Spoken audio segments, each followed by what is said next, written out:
What's up, guys? It's your favorite Q coach. Welcome back to another video. I hope you guys are having a good one. This one's going to be a live swing check. So, yeah, let's enjoy it. Okay, so tell them to start things off. I want to kind of talk about last time I saw him was at our seminar. So, what has he been working on since that, and kind of what he's struggling with and all that? 前回お会いしたのがセミナーで、それからのどういう感じでゴルフやってらっしゃるのかっていうのをちょっと聞きたいそうで、最近取り組んでることだったりとか、何か気になること、うまくいかないことなど、なんかいろいろお話ししていただければなと思います。今は、月1回ゴルフするような、月1ゴルファーですか？ちょっと競技に出たりはしてますね。So how did that series of tournaments go? Was he playing well? Was there something wrong with the ball swing? ちなみに競技とかどうですか？プレイしてみていい感じなのか、何か課題が見つかったとかありました？結果はぼちぼちですね。課題はやっぱりアイアンの方向性、悪いかなと。Okay, so tell him from what I remember from him was he struggled kind of with a hook shot as well as he got some block shots. So he was kind of a little bit too far underneath the plane, and then he was kind of pushing out right, hooking it left. でマイクさんが知る限りだと、前回お会いしたときは、ショットがフックだったりとか、右にプッシュアウトが出てしまっていて、その原因が、ダウンスイングでクラブヘッドがシャフトプレーンの下からヘッドが垂れて入っちゃうことが原因で、軌道がちょっとインサイドアウト強くなって、そういう感じになってたっていうことなんですけど、はい。感じで。We can start this out by checking for that on his video, and then once we kind of check that, we can talk about it a little bit more and kind of just maybe start from there as a good place. なので、それを踏まえて、じゃあ今の送っていただいたスイングで、その点がどのように今改善されてるかとか、っていうのを話しながら、ちょっとレッスンをスタートしていく感じで見ていきたいと思います。はい、お願いします。はい、ありがとうございます。All right, I'm going to hop over and share the screen of my iPad so you can take a look, and then we'll go delve in and see what he's got going. Okay, so let's go check the down the line view first. では、最初に後方からのスイング見ていきます。Okay, so we're taking a look obviously at position 6. P6 ですね。Oh, that's getting much better. はい。So tell him now the club head is right around, pretty much right about here, which is way better than where it was before. I'll show him where it was before. で、今ヘッドがちょうど後方から見たとき手元と重なっているので、とても良くなっていますということです。Yeah, so he's done a good job at that. Remember before at the seminar, he was pretty much over here with the club head. でセミナーの時はこういう感じでかなり後ろ目にヒットがありました。はい。So as he's been changing this, has there been anything that's really worked for him, or have there been like issues while he's changing it? Like, kind of walk me through what his thoughts are. でこれ改善するときに何か困ったこととか、何か気になったこととか、どういうふうにここにポジションを持ってくれるようになったかとか、そういう話聞かせていただいてもいいですか？前回のセミナーで教えていただいたストップ&ゴーのドリル P6 で極端にヘッドアウトに持ってって、そこから打っていくっていう。Good. Yeah. Tell him he's done a great job. So that's something that we always try to teach everyone, and the viewers that are watching can learn about that is I think the process really helped them change that club head's position because it's much better now. で、とても素晴らしいですということで、やっぱり動きとか変えるときは、そういうスタンドゴードリルとか、反対のフィーリングをやってみるっていうのがすごく大事になるので、取り組んでいただいてどうもありがとうございました。So for this particular lesson, let's try to figure out what we should be focusing on. So after fixing this, did he see a difference in his ball flight? Why was in the tournament was it so? Like, what was it, a ball flight issue? What was going on? で、このポジションに変わってから、どのようにその後弾道が変わったかっていうのを聞きたいそうで、いいポジションにあるように見えるんですけど、トーナメントとかでやったときは、それがどういうふうに影響してたんですかね。弾道はフックとか左に行く球は減りましたね。まだちょっとやっぱりフェースが開くのか、ちょっと右に打ち出すというのが多いかなと。なるほど。Okay, so is he having a hard time supinating? Is it because he still has that fear of the left miss that he's not doing that? Like, what's going on with that? で、ちょっとフェースが開いて右にプッシュしてしまう球が出ることがあるっていうことなんですけど、その原因としてはちょっとまだフックが出そうな感じがあるシチュエーションとかでそうなってしまうっていう感じなのか、単にスイングの左手の海外がちょっと足りない感じでそういう風になっちゃうのかとか、何かご自身で気づかれてることはありますか？多分左手の海外が足りないかなという。なるほど。I see. Okay. So tell him when I look at his golf swing, kind of what I see is from position 6 through the ball. What happens is, especially from the face-on view, is he starts to tilt his sternum backwards behind the center of the pelvis. 今のところ見て気づくのが、インパクト前後で、特に正面から見たら分かるんですけども、ボールを拾っていく際に、少し胸骨が右側に、ターゲットではない方向側に倒れていく感じが見られますということです。はい。And then kind of right around position 8, you can note that if we take a look at his head, right, his head's kind of looking somewhere right around here. And then you can see that the sternum has quite a bit of tilt kind of right about here, right? 今のは長い方の矢印が顔の向きだったり首の傾き感じで、短い方の矢印がその上半身の反り具合になります。おへその位置に対して、胸板がどの辺にあるかみたいな感じですね。はい。So tell him, essentially, the wrap-up of this is I just think he's maybe stuck back on this right foot, so the pressure is too much back here, and it's not really pushing through the shot, and that could cause him to want to hold off and maybe get some of those pushes. で、プッシュが出てしまう可能性の高い動きとしては、右かかとをリリースしきれてないっていうところが気になるそうで、なんでこうなるかっていうと、やっぱ地面を蹴って左サイドにこう力を使っていくっていう動きが弱いので、このようになって結果プッシュが出てしまうっていう可能性も考えられます。Okay, any questions on that before I start showing him maybe an example of good? じゃあここからいい見本というか、いい例のスイングとかも一緒にチェックしていくんですけど、ここまでで気になる点とか、よくわからない点とかあったらまた説明しますので、教えていただいていいですか？今のところ大丈夫ですかね。はい、わかりました。Okay, so let me go hop out of this real quick. I'm going to go throw up his swing versus my swing, and we're going to show him kind of a little bit of a difference from the face-on view. はい、ということで、正面からスイングを比べていきます。All right, so let's start with, we can start with like maybe a position 5 or something like that. P5 ですね。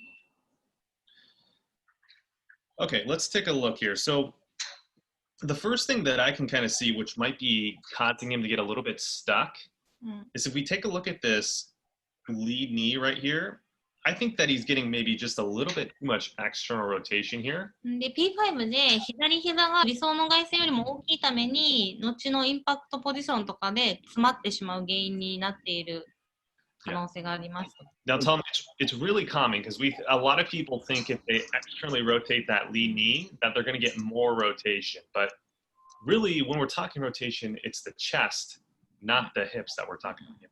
ローテーションスイングとか回転を主に使うってなるとどうしても下半身の回転を積極的にする感じが大きくなってしまうんですけど、どちらかというと胸の回転に取り組んでもらった方がいいでしょう。Does that make sense? So is he consciously trying to externally rotate that knee? これは結構意識的に外旋させてこのような形になっている感じですかね。あんまり左足はあんまり意識してないんですけど、こんな感じになってますね。Okay. So no worries. So that's something we're going to take a note. Now, the side effect, not really the side effect, but the next thing that combined with that heavy external rotation, which is causing issues, is we're going to see that the sternum is getting pretty far behind, right? やっぱりちょっとへそと胸骨の位置を比べたときに若干右に胸骨が残っているので、この動きと膝の動きのコンビネーションで結果詰まりにつながっているっていう。So tell him this combination here, external rotation gets the pressure on the outside part of the left foot. Then he tilts the sternum backwards, which now pushes the center of mass back. Now he's going to be in a position where he's super stuck. And that's why through the impact zone. 今ちょっと聞きながらもちょっと体でやってみてもらったら分かると思うんですけど、左足外旋させたとき、体重だったり地面に対する圧が左足の外側に来ると思うんですね。で、この状態で上半身がもしこう右に傾いた感じで肩が閉じてた場合は、かなりインパクトに向かっていくとき詰まってしまうのが分かりますかね。ちょっとやっぱ距離が離れてるんですね。And tell him he'll see a little bit of an example of this, right? So if I go from, let's say, position 7 to position 8, and then let's do the same with mine, right? This is position 7, position 8. You see how much more my chest is rotated than his right here? で、これ大体同じポジションなんですけど、胸の面の向きという感じですかね。がやっぱり少し足りてない感じはあります。So Tom, I can only imagine when he has like an uphill lie when it's an uphill slope or ball above the feet, he's going to really struggle because he can't transfer his pressure effectively. なのでやっぱ左足上がりのライとか、つま先上がりのライになった時はかなりそのクリーンにボールを拾うことにちょっと苦労する感じが予想されますという感じです。Yeah. So tell him to kind of wrap up this analysis side of this lesson. Good thing was he did a great job. His backswing looks amazing. His P6 looks amazing from the down the line view, but we just need to now get the face on view looking correct. で、いい点としてはもう後方から見たスイングは本当にすごくよく改善されていて、バックスイングもパーフェクトに近く、P6 ポジションもとても良くなっているので、次取り組むとしたら、もうちょっと正面からのチェックできる部分も取り組んでいけたらさらにいいですねという感じです。はい。Okay, so any questions about that analysis? Is it clear what we're going to try to fix? でここまでの分析結果聞いて、質問とか、気になる点とかあったら教えていただいていいですか？右足のやっぱり蹴りってどこら辺ぐらいから蹴るイメージがいいんですか？ It's more so how to push with the grip. So it's with the right foot. Think about the right foot as the driving forward foot. So that's where you're going to get your linear force, right? So you need to have that right knee kicking in as well as the foot pushing off the ground to get your linear force, right? Because you do need linear force in the golf. リニアフォースって言って今直線に動く動きで、ゴルフスイングで言うと、ターゲット方向に向かって右足で地面を蹴る力っていうのを使っていくんですけど、正面向いて構えてるんですけど、ターゲット側に走っていくときに右足地面どういう風に蹴るかなって言ったら、これリニアフォースっていうのを使って蹴っていくと思うので、そういうイメージで地面を蹴っていけるといいですねっていうことのようです。はい。Take a look. This is basically,roughly in between position 8 and position 9. これフォロースルーで今止めてる感じです。稼働は。If you note here, you can see how his whole toe is off the ground. で今、つま先が完全に上がりきってる感じになってるんですね。はい。And then you'll see mine slightly different, right? So I have the left side of my foot off the ground, but not my whole toe off, right? That just means that his pressure is A on the back foot as well as too much to the heels. You mean right side, right? Yeah. で、マイクの場合は、左足の靴の右サイドが浮いてる感じになってるんですね。はい。でも左サイドは地面にこうついてる感じになります。でも、グリーンのスイングだとつま先全体的にちょっと地面から浮いてる感じになるので、結構あんまり足をアーチみたいに使えてないのかなっていうのが見てわかります。はい。Yeah, so tell him, I love that he's trying to focus on the footwork and how to move the feet, which is great, but I think that's not the place to start for him. If he just focuses on the ground reaction forces, he's not going to get the sternum to pelvis ratio, which is I think his biggest key. で、今お話ししたその足の裏の見え方というか、地面の蹴り方、地面の力をどういうふうにボールに伝えていくかっていうのは、おへそとスイング中の胸骨の位置関係と結構密接に関係してるってコーチは考えているようですので、そこでやっぱり上半身が右に傾いてしまっていると、見本のような足の使い方は難しくなってくるので、同時に取り組む感じで考えていただいた方がいいかなと思います。はい。Is he noticing how my sternum's moving forward?And your sternum is also moving forward slightly, but nowhere near as much, as well as it's also starting to kind of tilt. So his sternum's kind of going this way. Mine's actually kind of staying low and level for a little bit longer. So we'll explain to him how to do that. マイクの場合は、ダウンスイングでボールを打っていくときに、胸の真ん中がこう正面から見たときに、だんだん低くなっていきながら左サイドに動いていくんですね。ご自身の場合は、前には進んでいくんですけど、どっちかというとこう右に倒れるように、胸の真ん中の位置がこう進んでいくので、そういう違いもちょっとこうイメージに入れてもらえると結構修正しやすいかもしれないです。Right. So, big thing I think is getting that sternum, the center of pelvis relationship correct, especially with ththese irons, right? で特にアイアンの場合はやっぱりダウンブローで打つからっていうことがあるんですけど、このおへそと胸骨の位置関係っていうのはかなり、大事なことなので、注意して練習してほしいということです。Fair enough. Okay, so if he doesn't have any more questions on that section, we're going to move into kind of the not drills yet, but we're going to move into showing it visually and reinforcing right now. はい、でここまで質問なかったら、ちょっとカメラをマイクさんの方のカメラに切り替えて、今までのところもちょっとまとめてお話ししていきます。はい。はい、どうぞ。Okay, so we're going to hop out of that view and we're going to go back here.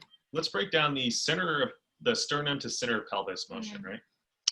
まず、おへそと胸骨の位置にちょっと注目しながら説明させてもらいます。Right. So what's happening with him? So as he gets to position 5, I would say he's not in a bad spot with the relationship here. He's okay. P5 のポジションで言うと、その悪い位置にあるわけではないです。But from here, what happens is he starts to go this way. ここからインパクトに向けてこのように傾いていきます。And we get that tilting. Correct. なので、ちょっとこういうふうに右に上半身が傾いていってしまいます。The difference with me is from position 5 to position 6, I actually move this way. I move forward with the sternum, as well as I'm trying to keep the whole left side of the body lower. でマイクのスイングの場合は、ここから右に体が傾くっていうよりは、どっちかというと、ターゲット側に少し進みながら、左サイド、自分の体の左半身が低くなるように、左サイドにこう移動していってるらしいんですね。So what that's going to get is that's going to get the sternum here in line with the belt buckle as opposed to tilted back here. It's going to get it more in line. それができると、上半身が右に倒れてしまうっていうのは防げます。Right? So how are we going to do this is the question.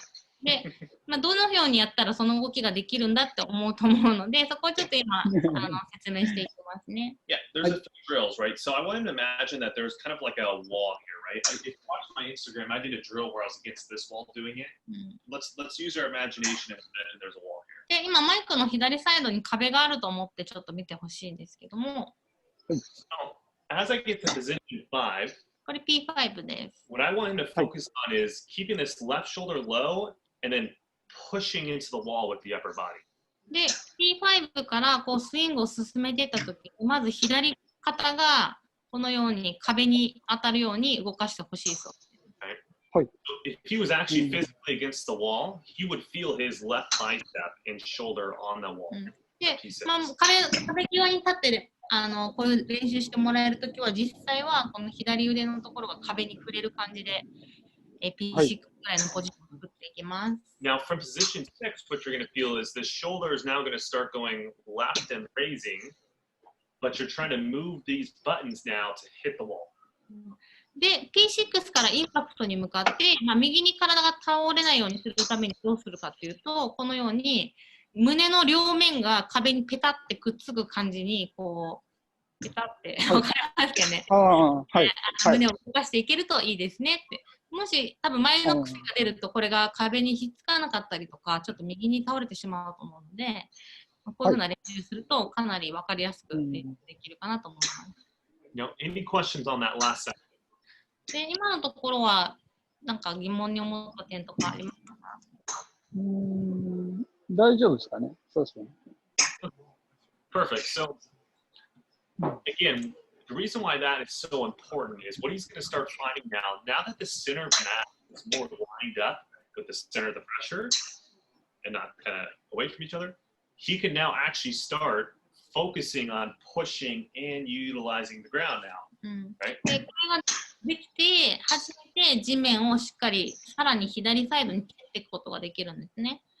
地面を左サイドに蹴るだけの使い方はしないんですけど、他のところができてても足りない力の要素として、左サイドに地面を蹴っていくっていう力の使い方がちょっと足りてないスイングなので、それを修正するためには、このおへそと胸骨の位置関係をまずは修正してから、そこもやっていけたらいいでしょうということで。Because again, wherever my sternum, think about your sternum and your head, they're pretty heavy parts of your body.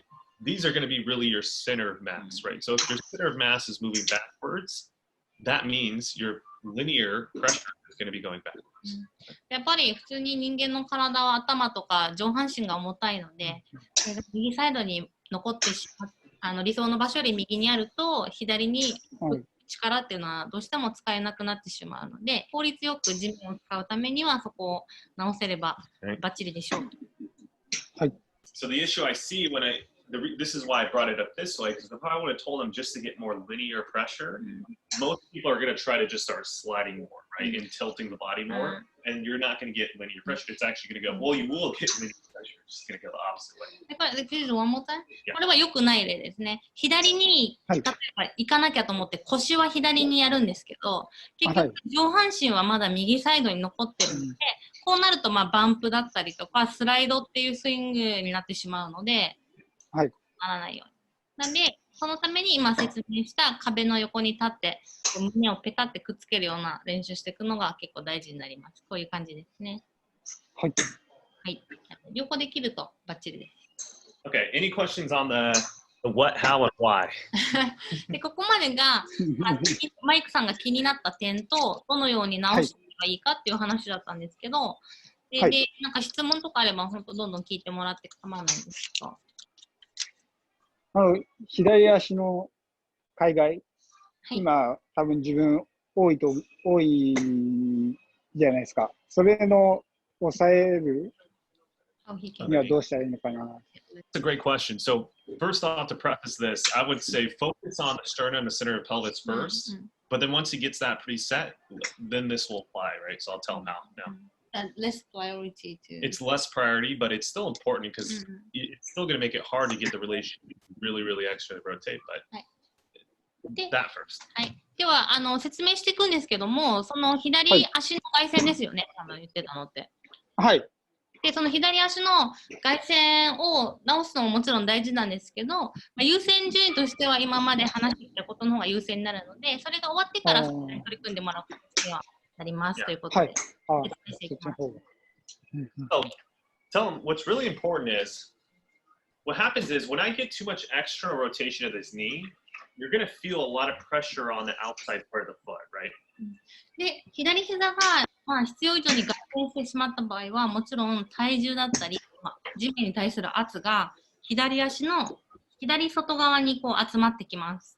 So to fix it, it's really simple. What I like to do is put something on the ground, or I probably wouldn't use a club. Use like I don't know, like a towel, something simple like that. Use an iPad.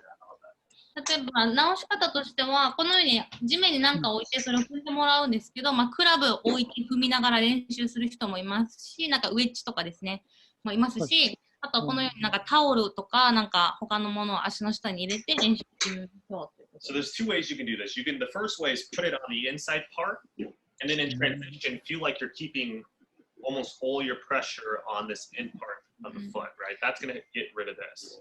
でまず直し方1つ目としてはトップで切り返していくときに、左足の右の内側に置いたものをこう足で押すような感じを意識しながらやってみると、膝は多分外旋しないと思います。Or some people, it's the same drill, but some people like to put it on the outside part of the foot and then just focus on not feeling any pressure on the towel or whatever you're using.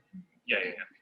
で、あともう一個のパターンとしては逆の左側ですね。左外側に物を置いて、それを全く踏まないように、それに体重をかけないように意識してスイングする練習っていうのをする方ももちろんいます。You're going to notice if you do this, and you could probably do this right now if you wanted to, if you had something. You're going to feel the difference. You're going to see that your knee doesn't look as much this way, as well as you're going to feel so much more pressure inside here. で、この練習ができると、もちろん膝は外旋できないと思いますし、その足裏で感じる感じ方みたいなのも体重とかプレッシャーのもうだいぶ変わってくるので、やってみていただければ分かるんじゃないかなと思います。ということです。So that's a really useful drill for anyone watching that sees that lean knee is getting too much extra rotation. That's a great feeling drill, right? Instant feedback. ですね。なのでこれは本当同じように悩んでいる方皆さんにこういうふうにお勧めしてて、誰でも取り組めることなのでぜひ取り組んでくださいということです。And if you want to know how much external rotation is too much external rotation, they should check out our recent webinar recordings, P5 through P10 part 2. We have a whole bunch on that leading external rotation. この間見てもいただいたか分からないウェビナーですねの方で。正面からのチェックポイントでも結構細かく膝の角度とかもお話ししたので、それ見ながら自分がどのくらいかなっていうの大体の数字にはなるんですけど、比べていただければいいかなと思います。はい。Okay, moving on. So any questions about that that thing. I think he's good, right? で、今話したその左膝の外旋が気になるっていう点は大丈夫でしょうか？はい、大丈夫です。Okay, so now we're kind of transitioning into what we call the implementation process. What is it? How can we utilize it? And it's going to be a simplified version, obviously, but we're going to try to give it to them. でここからはまあ練習の仕方とか、動きの改善をしていく流れみたいのをご説明していきます。はい。Okay, so tell them we start out with the implementation process, just like we did in the seminar, break it into parts, right? So the first place we usually start is two-part stop. で、まあ、どのようにそう、ね、運動パターンみたいなのを変えていくのにどういうふうな流れでやっていけばいいのかっていうのを話していくんですけど、まず最初に2箇所で止まるストップ&ゴードリルを練習していただきたいと思います。So he's already done this quite often, I would say. So he's going to be a pro, but 1-2-3, 1-2-3. Now tell him the checkpoint this time, instead of the club head position, now we're checking for the sternum position, right? So we want to make sure the buttons are in a line. で、もちろんもうストップ&ゴードリルかなりやっていただいていると思うので、もうその道のプロだとは思うんですけど、ということでですね、チェックポイントとしては、今言ったようなこの胸骨の真ん中と人の位置っていうのをここでしっかりチェックして、右に傾いてないよっていう。Right. And then from here, 1-2-3, there's a little bit of a pump fake and then a swing forward. はい、ということで、こういう感じですね。P6 で止まって、まあ、ヘッドをちょっと上げて、勢いつけて打っていくっていう感じになります。Now, here's going to be a different part than he normally does, right? Once he starts pump faking, I want him to focus on feeling like you're getting the sternum to go more forward, and your head's going to move forward too. Don't worry about that. Get that more forward, and then start extending afterwards. で、ここからがちょっと今までと違う点なんですけども、この P6 で止まって打っていくときに、胸の真ん中がこういうふうにフォワードなんで、左側、ターゲット側に動いていくようなイメージで体を回していってほしいということです。でもちろん頭も動いちゃうんですけど、それは気にしなくていいです。これ Everyone's worried about the head moving this way or this way too much, but good players do move it. I mean, obviously not crazy amounts, but they do move that head forward.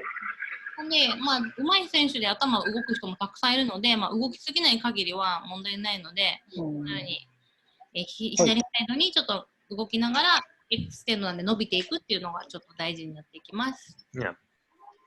So then when he's checking and analyzing his golf swing again, do the same thing that we did. Once you pump fake and you start down, stop at P6 and draw that angle to see if he's doing okay. で、そのストップ&ゴードリルもちょっと動画で撮影していただいて、さっきやったみたいな感じで、その胸骨とへそのところにラインとか引けるアプリがあったら、そういうのを使って分析してもらって、こうチェックしていただけるかなと思います。はい。Right. And then if it looks like he's more like 180, remember before he was at like 174, I want him to be at least 180 from 7 iron away. で7番アイアンよりも短いクラブは、ここの角度が180度ぐらいになるようにしてくださいということです。で、一応、チェックしたスイングは174度だったので、それが80度になるような感じを目指して頑張ってくださいと。And then the next checkpoint is going to be pretty much at that in between P8, P9 position. Remember, you're going to start seeing that your chest will probably look like it's churned more, as well as the chest and sternum are much more upright as opposed to tilted. で、先ほどチェックしたところなんですけど、P8 と P9 の間ぐらいのフォローのところで、まあ、胸が、回転できていて、腰が反っていないという状態を目指して。Right. So he's not going to look as he's kind of this way. まあ、こんな感じだったので、こういう感じですね。になるよっていう。We call it covering the golf ball.